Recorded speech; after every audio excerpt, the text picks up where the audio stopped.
There are rules an 8-year-old shouldn't know, like how to sort 100 pebbles into 3 precise piles, white, gray, and black, with haunting precision. That's the first image that struck Amara Jones when she came home a day early. Her daughter Maya sat alone on the damp lawn, engrossed in this strange task, unaware of her mother standing frozen nearby. Maya's tiny fingers were red from the cold, yet she didn't stop. Her husband, the father of this child, was nowhere in sight. The truth Amara uncovered shattered her world, revealing a chilling betrayal that turned their family upside down. If this story grips you, subscribe and share where you're listening from. Let's unravel this together. The autumn sun hung low, casting a frail golden glow over the quiet suburban street as Amara Jones maneuvered her sedan into the familiar driveway. It was October, and the air carried a crisp chill that nipped at her knuckles through the open window. She'd cut her business trip short by a day, driven by a restless ache to hold her 8-year-old daughter Maya, to feel the warmth of her small arms after a week of sterile conference rooms and endless client pitches. Amara's heart lifted at the thought of surprising her, picturing Maya's bright laugh filling the house. But as she killed the engine, an unsettling hush greeted her. No patter of feet, no squeal of "Mommy," just silence, heavy and wrong. She stepped out, her heels clicking on the pavement, and scanned the front yard. The porch swing sat still, its chains unmoving. The windows of their modest 2-story home glowed faintly, but no shadows danced behind the curtains. Amara's brow furrowed. Maya always rushed to greet her, even when she was expected. She slung her bag over her shoulder and walked toward the house, her steps quickening with a prickle of unease. The stillness felt like a held breath, waiting to break. Rounding the corner to the backyard, Amara froze. There on the damp grass sat Maya, her small figure hunched over a task that made no sense. The girl was sorting pebbles, hundreds of them, into 3 meticulous piles, white, gray, and black. Her hands moved with mechanical precision, placing each stone as if her life depended on its exact placement. The sight was jarring, almost ritualistic. Maya's thin jacket clung to her frame, damp from the evening dew, and her fingers, red and scratched, trembled slightly as they worked. She didn't look up, didn't notice her mother standing 10 feet away, heart pounding. "Maya, sweetheart?" Amara's voice cut through the quiet, soft but urgent. The girl flinched, her hands pausing mid-motion. Her head lifted slowly and Amara's breath caught. Maya's eyes, usually bright with curiosity, were dull, almost vacant, like a light had been dimmed. "What are you doing out here? It's cold." Maya blinked, her lips parting as if to speak, but no words came. She glanced at the pebbles, then back at the ground, her fingers tightening around a gray stone. Amara crossed the grass in 3 strides, kneeling beside her. The cold seeped through her slacks, but she barely noticed. She reached for Maya's hands, wincing at their icy chill and the rough scratches marring her skin. "Honey, why are you out here alone?" Maya's voice was a whisper, barely audible. "Dad said to finish it." Her eyes flicked toward the house, then dropped again. Amara's stomach twisted. She pulled off her scarf and wrapped it around Maya's shoulders, her mind racing. Finish what? Sorting rocks? In the cold? She stood, helping Maya to her feet, and guided her toward the back door, her arm protectively around the girl's small frame.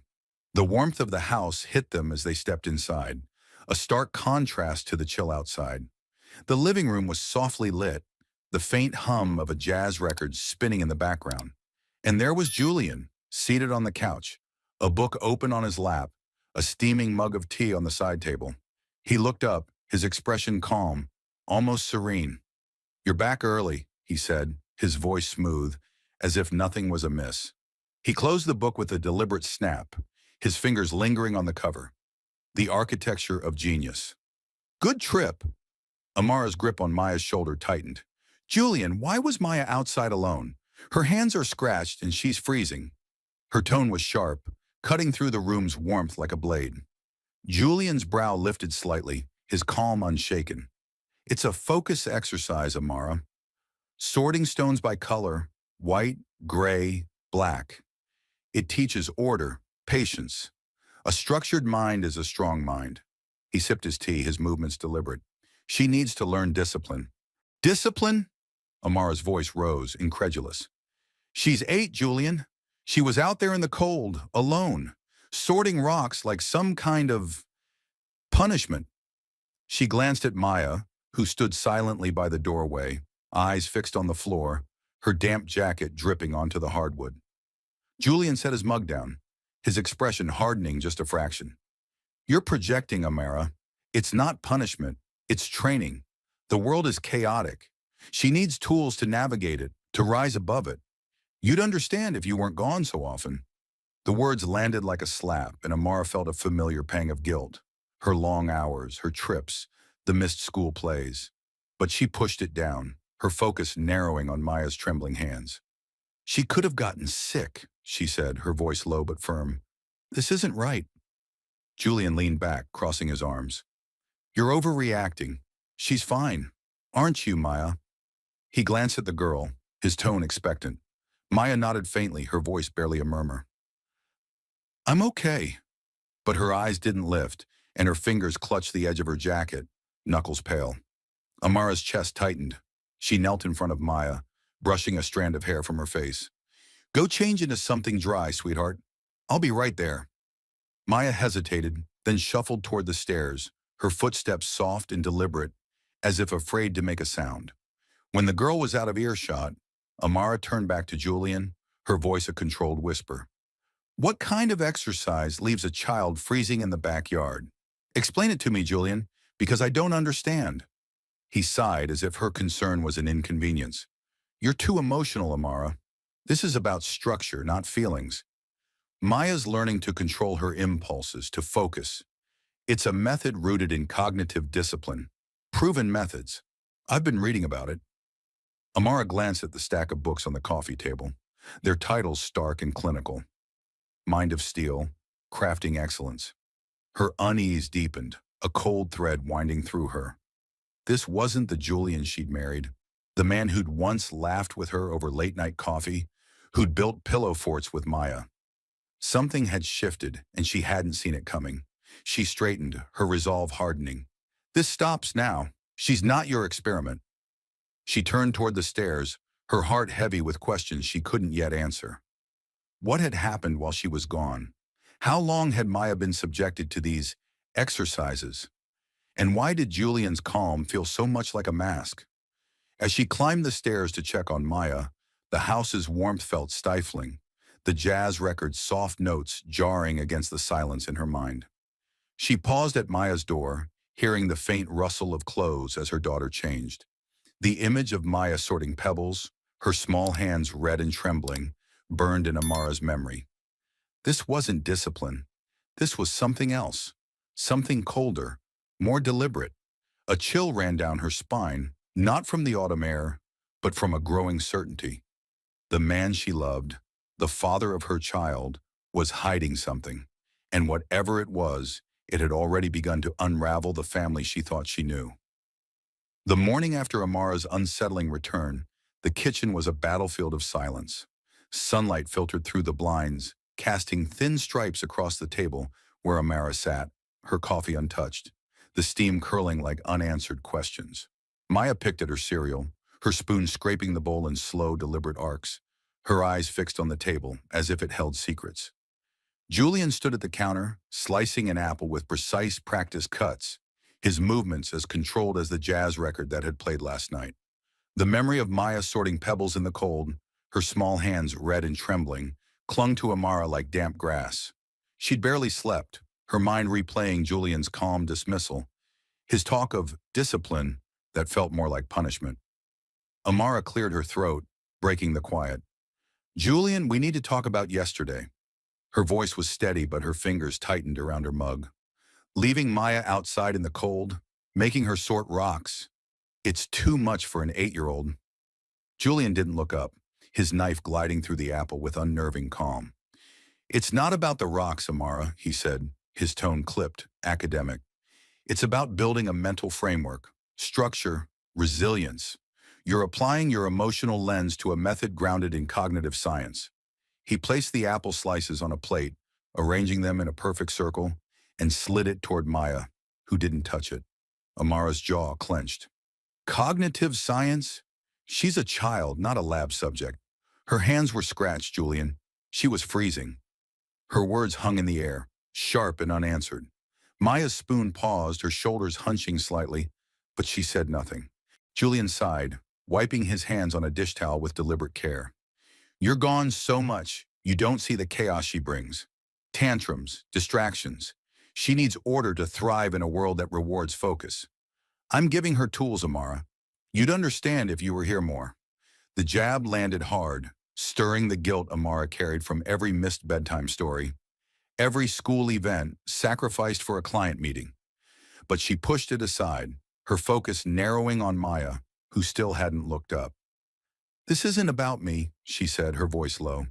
This is about our daughter sitting in the cold for some exercise you think she needs. Julian's eyes met hers, cool and unyielding. You're undermining her potential by coddling her. The books I've been reading, Mind of Steel, Crafting Excellence, they prove it. Emotional indulgence creates weakness. He gestured to a stack of books on the counter, their spines crisp, titles stark. Amara's gaze lingered on them, a chill creeping up her spine. These weren't parenting guides. They read like manifestos. She stood, needing air, needing space from Julian's cold certainty. Maya, sweetheart, finish your breakfast and grab your backpack. I'll drive you to school. Maya nodded, her movements mechanical, and slipped from the table, her untouched apple slices a silent rebuke. Outside, the autumn air was sharp, carrying the scent of fallen leaves. Amara walked to the car, her steps heavy, when a soft voice called her name. Mrs. Peterson, their neighbor, stood by her rose bushes, pruning shears in hand, her silver hair catching the morning light. Amara, good to see you back, she said, her smile warm but tinged with something else. Concern. How's our Maya doing?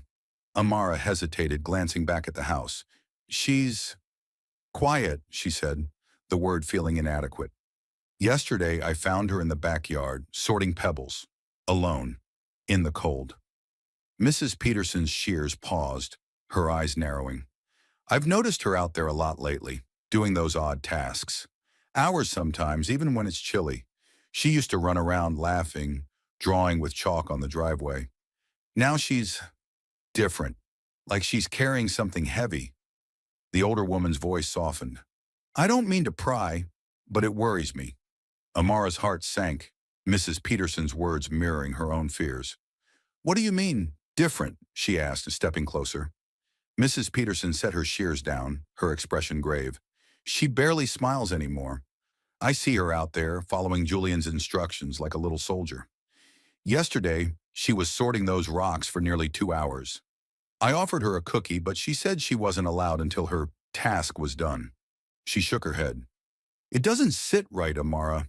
Not for a child her age. The words were a punch, confirming the dread Amara had felt since last night. She thanked Mrs. Peterson, her voice tight, and drove Maya to school in silence. Maya sat in the passenger seat, clutching her backpack, her small fingers twisting the straps. Amara glanced at her, searching for the vibrant girl who used to chatter about her day, her drawings, her dreams of being an astronaut. That girl was gone, replaced by this quiet shadow. Maya, Amara said softly as they pulled up to the school, do you like sorting the pebbles? Does it make you happy? Maya's eyes stayed on her lap, her voice barely a whisper. Dad says it's good for me. It helps me be better. She opened the door and slipped out, her backpack bouncing as she walked away, leaving Amara gripping the steering wheel. Back home, Amara stood in the kitchen, the silence louder than before.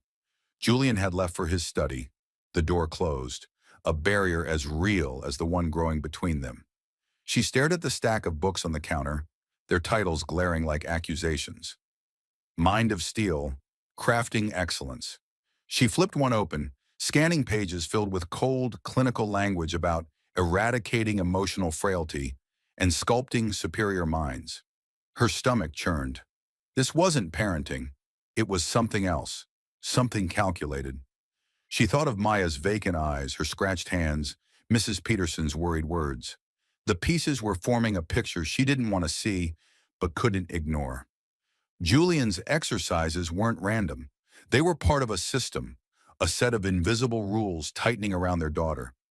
Amara's guilt over her absences burned, but it was overshadowed by a fiercer instinct to protect Maya, to pull her back from whatever edge Julian was pushing her toward. She closed the book, her hands trembling, not with fear, but with resolve. Tonight, when Maya was asleep, she'd find answers. Julian's study, his laptop, his books. Something would reveal what he was doing to their daughter. The house, once a haven, felt like a maze of secrets, and Amara was done wandering blindly. She'd tear down these invisible walls, no matter what truths lay behind them. The night wrapped the house in a suffocating quiet, broken only by the faint creak of floorboards under Amara's bare feet. Hours had passed since the tense breakfast, Julian's cold words about structure and resilience echoing in her mind like a discordant refrain. Maya's whispered admission, "Dad says it's good for me," and Mrs. Peterson's troubled observations had kept Amara awake, her thoughts a tangle of dread and determination. The image of those books on the counter, their titles like warnings, Mind of Steel, Crafting Excellence, gnawed at her. Julian's study, his private sanctum, held answers. She could feel it, a pull as strong as the one urging her to protect her daughter. Amara paused outside Maya's room, the door ajar. Moonlight spilled across the bed, where Maya lay curled under a quilt, clutching her teddy bear. Her small chest rose and fell unevenly, as if her dreams were as restless as Amara's thoughts. The sight tightened the knot in Amara's chest. This wasn't the girl who used to draw galaxies on construction paper, who begged for one more bedtime story. Something, or someone, had dimmed her spark. Amara pressed her hand to the doorframe, steadying herself, then moved toward the stairs. The answers weren't in Maya's room, but they might be in Julian's. The study door was closed, as always. Amara turned the knob, wincing at the soft click that seemed to echo in the silent house. Inside, the air was heavy with the scent of old books and ink. Julian's desk sat pristine, papers stacked neatly, his laptop closed. Shelves lined the walls filled with more of those clinical tomes, their spines glaring in the dim light. Amara's gaze lingered on them, but a flicker of memory pulled her elsewhere. Maya's craft box, once her pride and joy, had been abandoned under her bed. If Julian's rules had changed Maya so drastically, maybe that box held clues to what she'd lost. Amara slipped back to Maya's room, her movements swift but silent. She knelt by the bed, her fingers brushing the hardwood as she reached for the box. It was there, shoved into the shadows, its bright stickers faded, the lid slightly ajar. Her heart thudded as she pulled it out, the weight heavier than she remembered. Inside, a jumble of crayons, glitter, and paper clips lay untouched, a relic of Maya's vibrant past. But beneath the clutter, something caught her eye. A small notebook, its cover plain except for Julian's precise handwriting. Progress Journal. Amara's breath hitched. She opened it, her fingers trembling. The first page listed rules, each one stark and commanding. Rule number 1, no crying, emotions cloud judgment. Rule number 7, tasks must be completed perfectly. Rule number 12, keep your space flawless. The words were cold, clinical, like instructions for assembling a machine, not raising a child. But what came next was worse. Below each rule, Maya had scrawled her own entries, her childish handwriting shaky but deliberate. Days marked with golden stars for compliance, task completed, room clean, and others with dark smudged clouds, the pencil pressed so hard it tore the paper. Beside one cloud, Maya had written, "Needs fixing. I wasn't good enough." Amara's vision blurred, tears burning her eyes. She clutched the notebook, her nails digging into the cover. This wasn't a journal of progress. It was a record of torment, a map of how Julian was breaking Maya's spirit, teaching her to measure her worth by impossible standards. Each star, each cloud, was a wound, invisible but deep. Amara flipped through the pages, her heart fracturing with every entry. One page stood out, tucked near the back, where Maya had drawn a small secret sketch. A flower pushing through a pile of pebbles with a trembling caption, "Mom, I miss you." The drawing shattered something in Amara. She pressed the notebook to her chest, stifling a sob. Maya, her bright, curious girl, was fighting to hold on to herself, hiding this tiny act of rebellion from Julian's rules. The thought of her daughter scratching out those words in secret, alone, was unbearable. Amara's guilt surged. She'd been gone too often, lost in her career, trusting Julian to care for Maya. But this was no care. It was control, deliberate and cruel. She closed the notebook, her resolve hardening like steel. Julian's exercises weren't random. They were part of a system, one those books on his shelf endorsed. She thought of Mrs. Peterson's words, the hours Maya spent sorting pebbles, the way she'd stopped smiling. The pieces were falling into place, forming a picture Amara couldn't unsee. Julian wasn't just strict. He was reshaping their daughter, stripping away her joy to fit some twisted ideal. But why? What drove him to this? Amara returned the box to its hiding place, careful not to disturb Maya's sleep. She stood, her mind racing. Julian's laptop, his fortress of secrets, was the next step. If his books preached this cold philosophy, his online world might reveal more. She needed evidence, something to confront him with, something to save Maya from whatever he was building. The thought of sneaking into his digital life felt wrong, a violation, but so was this journal, this theft of her daughter's spirit. As she tiptoed back to the hallway, the house seemed to close in around her, its warmth a lie. The jazz record from last night was silent now, but its ghost lingered, a reminder of the man Julian used to be. Amara paused at the study door, her hand hovering over the knob. Whatever lay beyond it, on that laptop, in his notes, would change everything. She wasn't just searching for answers. She was preparing for a fight. For Maya, for their family, for the truth. The floorboards creaked under her weight, a soft warning in the dark. She pushed the door open, stepping into the unknown. The study door clicked shut behind Amara, sealing her in a room that felt more like a vault than a workspace. The air was thick with the musty scent of books, their spines looming on the shelves like silent sentinels. Her heart still pounded from the discovery of Maya's notebook, those scrawled rules and smudged clouds burning in her mind. No crying. Tasks must be perfect. Needs fixing. Each word was a wound, proof that Julian was stealing her daughter's spirit. The flower Maya had drawn, a fragile rebellion tucked in the pages, fueled Amara's resolve. She'd stepped into this room for answers, and she wouldn't leave without them. Julian was asleep upstairs, the house cloaked in midnight's hush, but time was slipping away.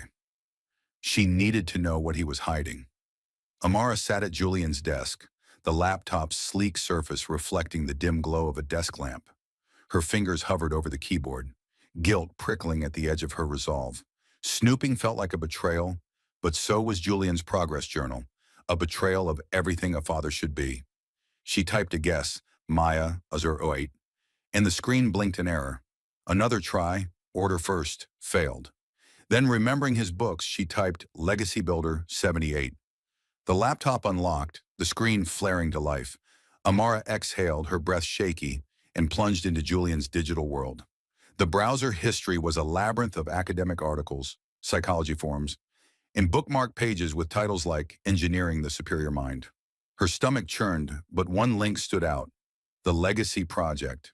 The name alone sent a shiver down her spine.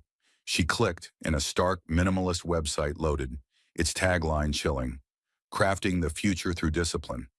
The page was password protected, but Julian's carelessness, or arrogance, had left the credentials autofilled. Amara logged in, her pulse racing as the site revealed a private forum, a digital cathedral of cold ideology.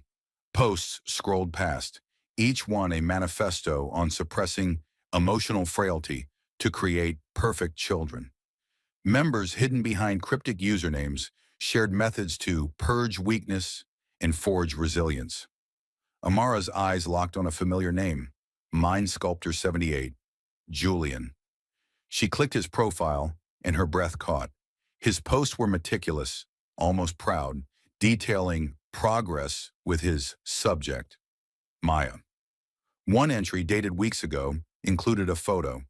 Maya in the backyard, sorting pebbles, her small hands blurred in motion, her face blank. The caption read, Eliminating Emotional Resistance in an 8-year-old Subject. Consistency is key. Comments below praised him. Impressive discipline, mind sculptor. This is the future. Amara's hands trembled, rage and nausea colliding. Julian wasn't just controlling Maya. He was showcasing her, turning their daughter into an experiment for strangers' approval. She scrolled further, her heart sinking deeper.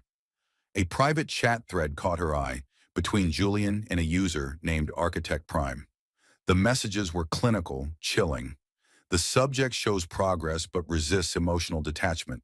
The mother is a variable, too sentimental, considering an advanced program to accelerate results. Julian's reply was a knife, agreed. The mother's influence is a barrier. The program could isolate the subject for optimal shaping. Amara leaned back, her chest tight. An advanced program? Isolation?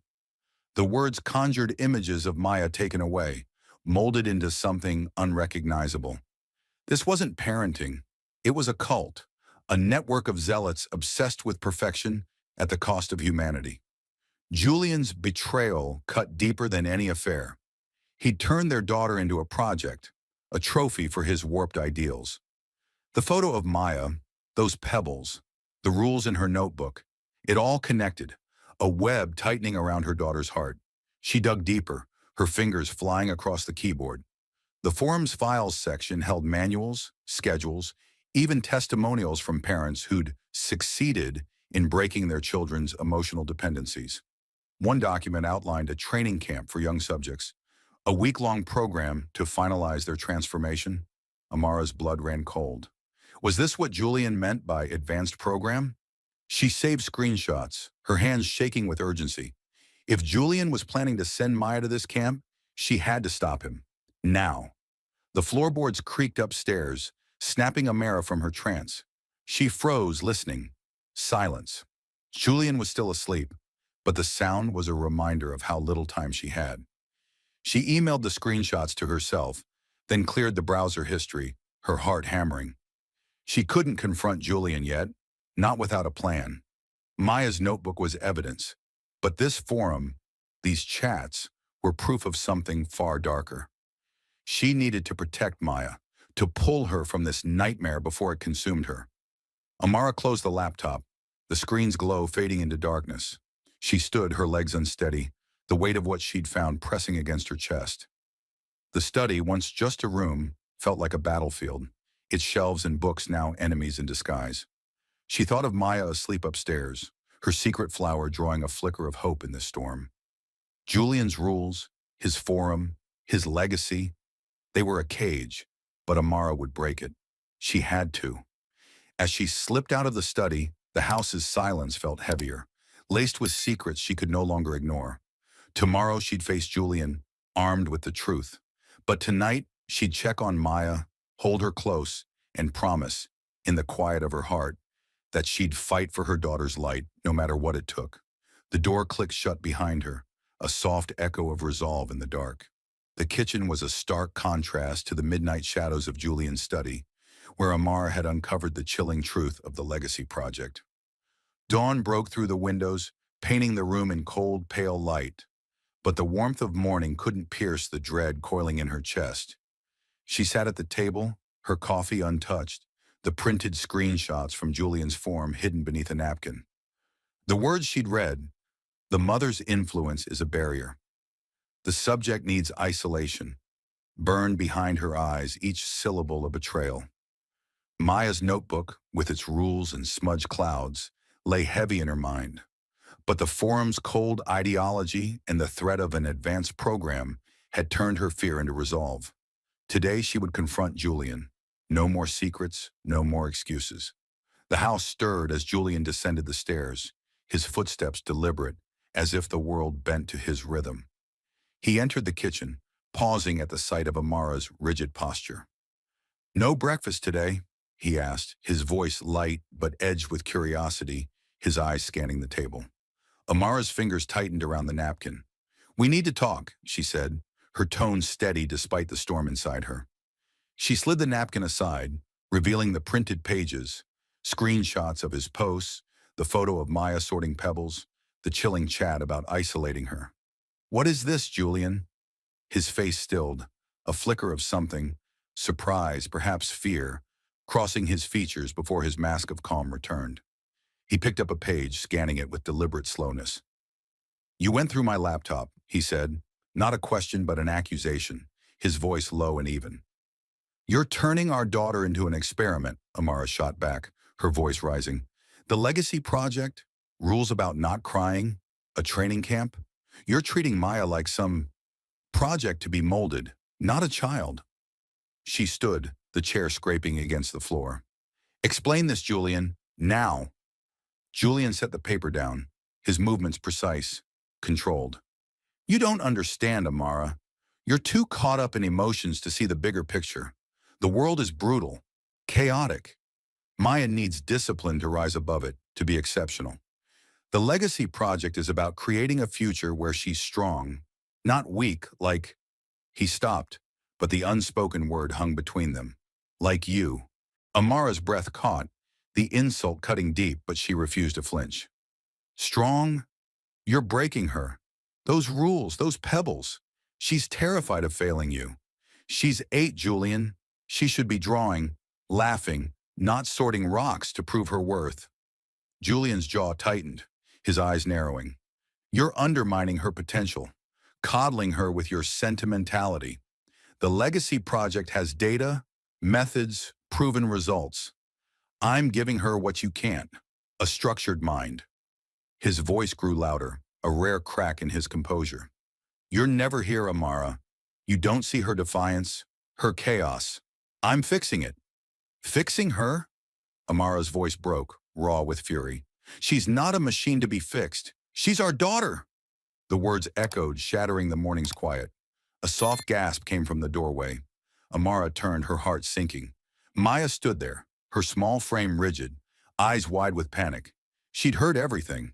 Julian saw her too, his expression softening, but only slightly. "Maya, go back to your room," he said, his tone firm but laced with something Amara couldn't place. Control, not comfort. Maya didn't move. Her gaze darted between her parents, her hands twisting the hem of her pajama shirt. Then in a rush, she ran to Julian, throwing her arms around his leg. "Mom, don't yell at Dad," she sobbed, her voice trembling. "It's my fault. I'm not good enough. I'll try harder, I promise." Her words were a knife, each one slicing through Amara's heart. Maya's face was streaked with tears, but her grip on Julian was desperate, as if he were her anchor. Amara knelt, reaching for her daughter, but Maya flinched, clinging tighter to Julian. The sight was a physical blow. This wasn't love. It was conditioning. Julian's rules woven so deeply into Maya's mind that she blamed herself for his actions. Amara's vision blurred, tears threatening, but she forced them back. "Maya, sweetheart," she said, her voice soft, "this isn't your fault. You're perfect, just as you are." Julian's hand rested on Maya's shoulder, his expression unreadable. "She's learning discipline, Amara. You're confusing her with your emotions." His words were calm, but they carried a weight, a challenge. Amara stood, her resolve crystallizing. "No, Julian, you're confusing her. You're stealing her childhood, her joy, for some twisted idea of perfection." She looked at Maya, her small body trembling, and made a silent vow. She'd get her daughter out of this, away from Julian's control, no matter what it took. Maya's sobs quieted, but she didn't let go of Julian. Amara's heart fractured, the depth of his manipulation laid bare. She couldn't stay here, not with Maya caught in this web. She needed a plan, a safe place for her daughter, and more evidence to stop Julian before he could act on his advanced program. The screenshots were a start, but she needed to know more. How far he'd go, what he'd already done. Amara turned, grabbing the printed pages. "This isn't over," she said, her voice low, a promise. She moved toward the stairs, pausing to look at Maya. "I love you, sweetheart, always."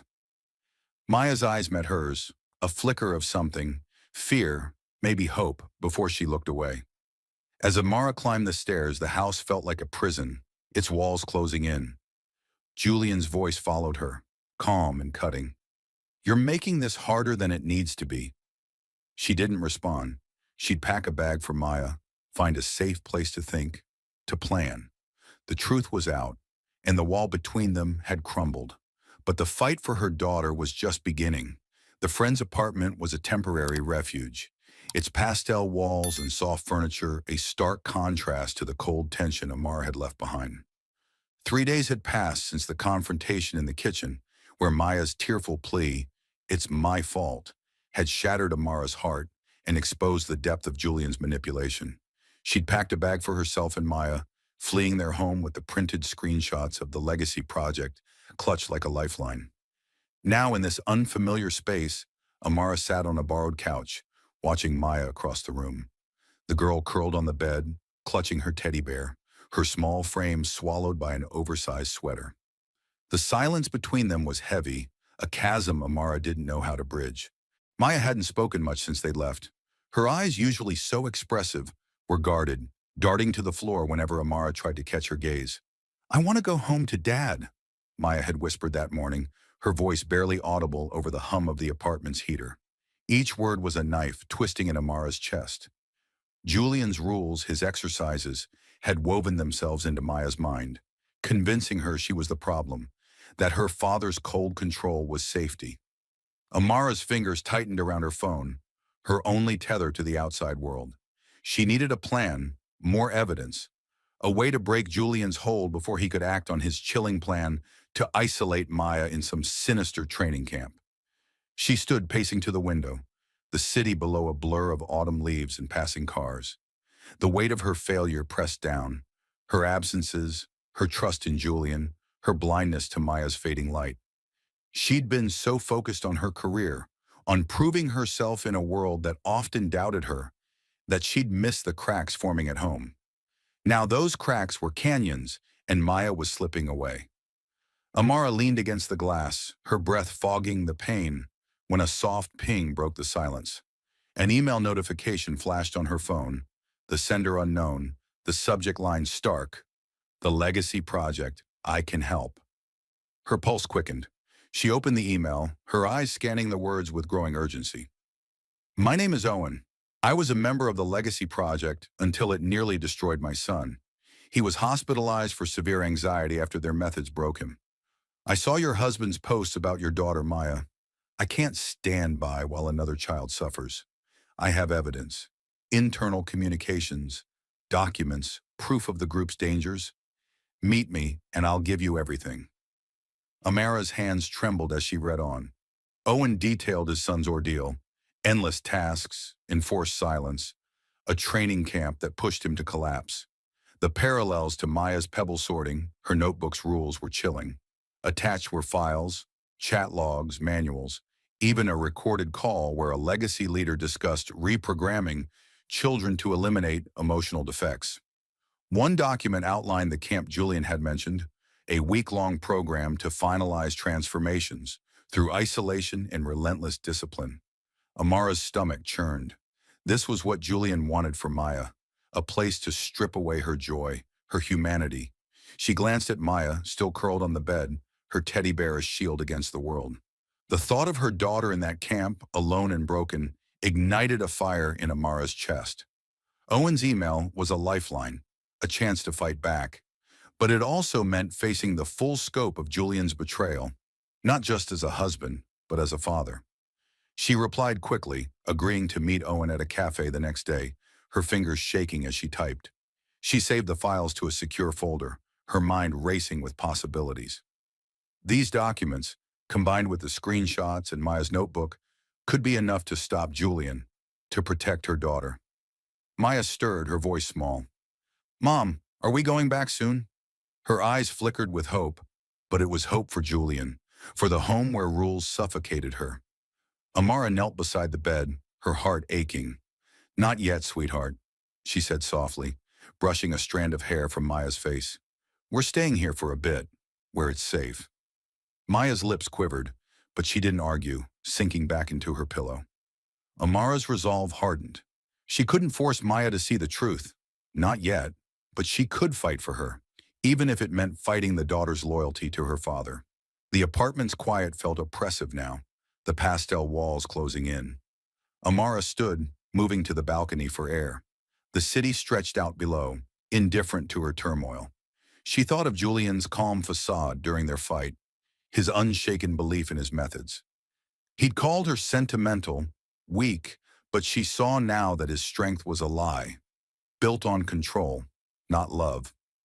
Owen's email had given her a weapon, but it also deepened her fear. The legacy project wasn't just Julian. It was a network, a machine that chewed up children like Maya and spit out shells of who they were. Amara gripped the balcony railing, the cold metal grounding her. Tomorrow she'd meet Owen, gather his evidence, and build a case to free Maya. But tonight, she'd stay close to her daughter, guarding her against the shadows of Julian's rules. She returned inside, sitting beside Maya's bed, watching her sleep. The girl's breasts were shallow, her teddy bear clutched tight. Amara whispered a promise into the dark. "I'll bring you back, Maya. I swear it." The fight was far from over, but Owen's voice from the past had given her a path forward, one she'd walk no matter the cost. The cafe was a quiet haven, its low hum of conversation and clinking cups a stark contrast to the storm raging in Amara's heart. A week had passed since she'd fled with Maya to her friend's apartment. Owen's email still burning in her mind like a beacon. His words, proof of the legacy project's dangers, the story of his son's collapse, had given her a weapon, a thick folder of documents now resting on the table before her. The screenshots from Julian's laptop, Maya's notebook, and Owen's evidence formed a damning case. But facing Julian today felt like stepping into a battlefield. She'd arranged this meeting to end it, to save her daughter no matter the cost. The bell above the door chimed, and Julian walked in, his posture rigid, his eyes scanning the room until they locked on hers. Amara's fingers tightened around the folder as he approached, his steps measured, as if he could control the outcome of this moment. He sat across from her, his expression guarded but calm, the same infuriating composure he'd worn during their kitchen fight. "You wanted to talk," he said, his voice low, almost neutral. "I'm here." She didn't waste time. Amara slid the folder forward, its weight thudding softly on the table. "This is everything," she said, her tone steady despite the fury simmering beneath. "Your posts on the legacy project, your plans to send Maya to that camp, and evidence from someone who's been through it, a father whose son was broken by the same methods you're using on our daughter." Julian's eyes flickered to the folder, a crack in his calm, but he didn't touch it. "You're blowing this out of proportion, Amara," he said, leaning back. "Everything I've done is for Maya's future. You're too emotional to see it. The Legacy Project isn't some cult. It's a framework for excellence. You'd understand if you weren't always gone." The jab stung, but Amara refused to flinch. "Don't turn this on me," she said, her voice rising just enough to draw a glance from a nearby table. "You wrote about isolating her, Julian. You called me a barrier. You're not raising her, you're reprogramming her." She flipped open the folder, revealing a screenshot of his chat with Architect Prime. "The mother's influence is a barrier. The subject needs isolation." "Explain this." Julian's jaw tightened, his fingers tapping the table once, twice before stilling. "You're misinterpreting it," he said, but his voice wavered, a hairline fracture in his control. "Maya needs structure, not your coddling. The camp would refine her, make her stronger. You're holding her back." Amara leaned forward, her eyes blazing. "Stronger? Like Owen's son? He was hospitalized, Julian, driven to a breakdown by the same methods you're so proud of." She pulled out a page from Owen's files, a medical report detailing his son's anxiety and collapse after a legacy camp. "This is what you want for Maya? A place that strips her of everything that makes her her?" For the first time, Julian's composure faltered. His eyes darted to the report, then away, his hands clenching into fists. "That's an outlier," he said, but the words lacked conviction. "The Legacy Project has success stories, data. You're cherry-picking exceptions." "Exceptions?" Amara's voice was a blade, cutting through his excuses. "Maya's terrified of failing you. She writes needs fixing when she breaks your rules. She's 8, Julian. She should be playing, not punishing herself for being human." She paused, her voice softening but firm. "You have a choice. Walk away from the Legacy Project today. Delete your account, burn those books, and come with me to family therapy to help Maya heal.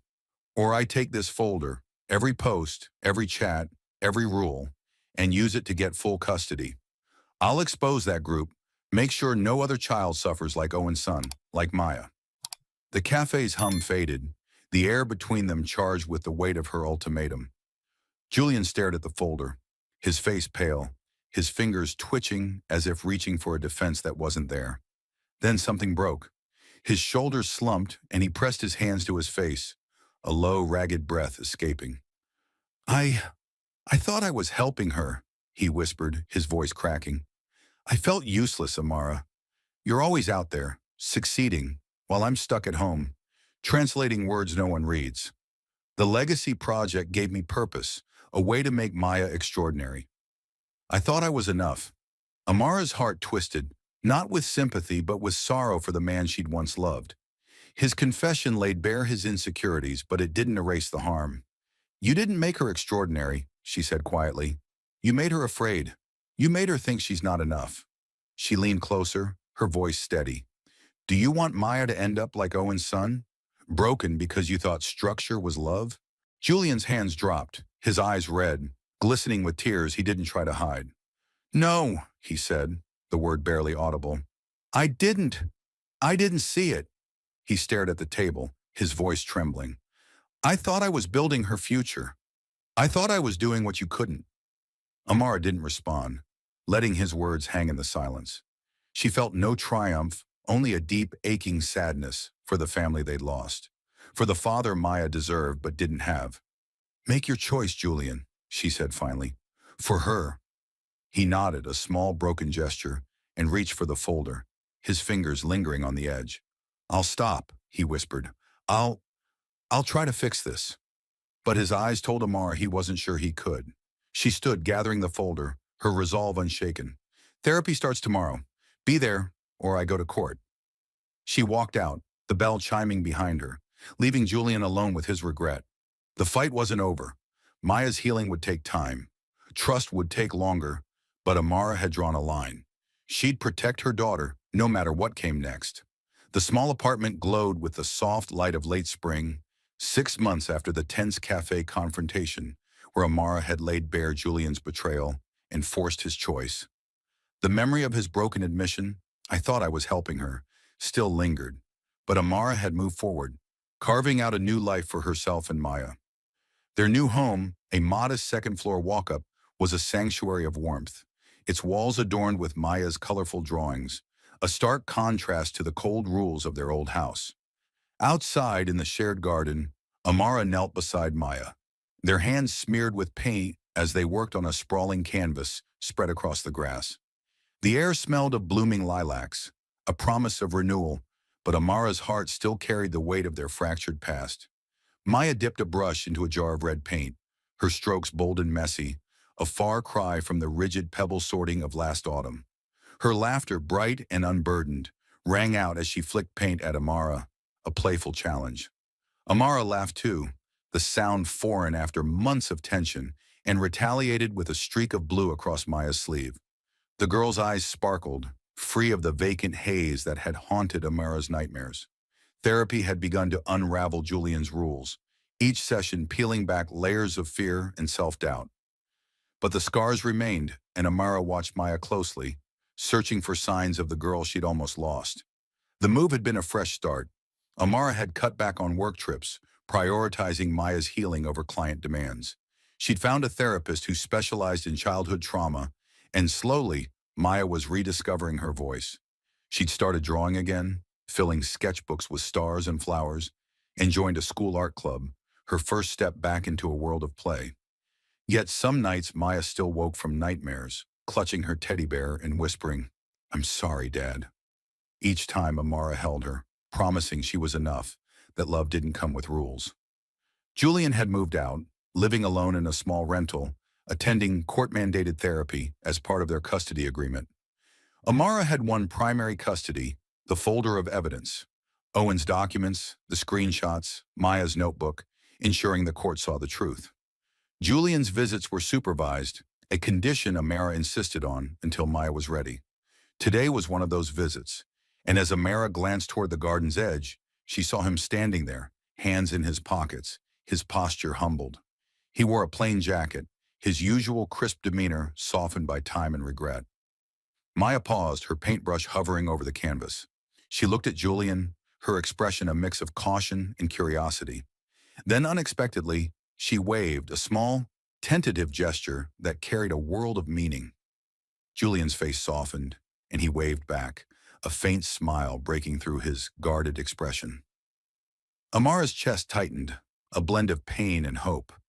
She didn't trust Julian yet. His betrayal ran too deep. But Maya's wave was a step, a fragile bridge towards something new. Amara stood, wiping paint from her hands, and approached the canvas.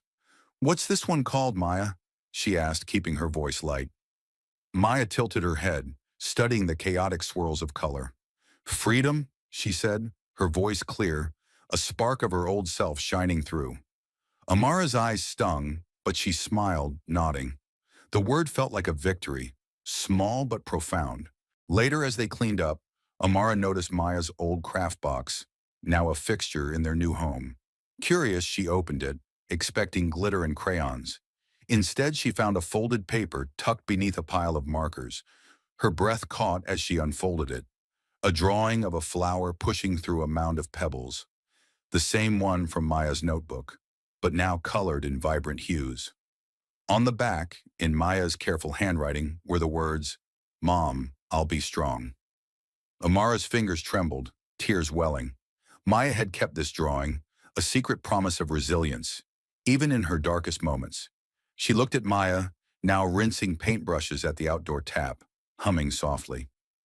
"Maya, did you draw this recently?" Amara asked, holding up the paper. Maya glanced over, her cheeks flushing. "No, I made it a while ago. I hid it so Dad wouldn't find it. I wanted you to know I was trying." Her voice was quiet but steady, a testament to the strength she'd held on to. Amara knelt, pulling Maya into a hug. "You're already strong, sweetheart," she whispered. "Stronger than I ever knew." Maya hugged her back, her arms tight, and for the first time in months, the embrace felt unburdened by fear.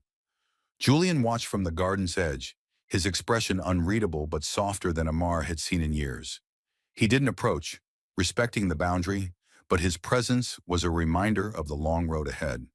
Therapy had begun to chip away at his defenses, forcing him to face the harm he'd caused.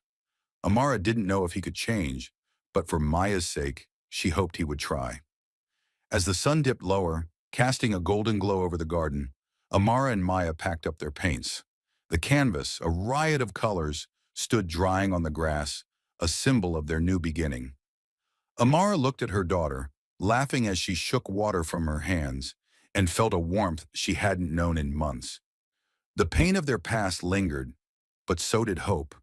They were rebuilding, not a perfect family, but a real one, rooted in love and trust. Amara glanced at Julian one last time, his figure retreating down the path. Maya's wave had planted a seed, one that might grow or wither. For now, Amara's focus was here, with her daughter, in this garden where laughter had replaced rules. They'd heal, day by day, painting over the shadows with colors of their own. Thank you for joining Amara and Maya's journey through this heart-wrenching tale of betrayal and healing. Their story reminds us how love can rebuild what's broken, but we'd love to hear your thoughts. What moved you most? Share your reflections, where you're listening from, and what this story stirred in you in the comments below. Your voices keep these stories alive. Don't forget to subscribe for more powerful narratives, and we'll meet again soon with another tale that tugs at the heart. Until then, keep listening, keep feeling, and take care.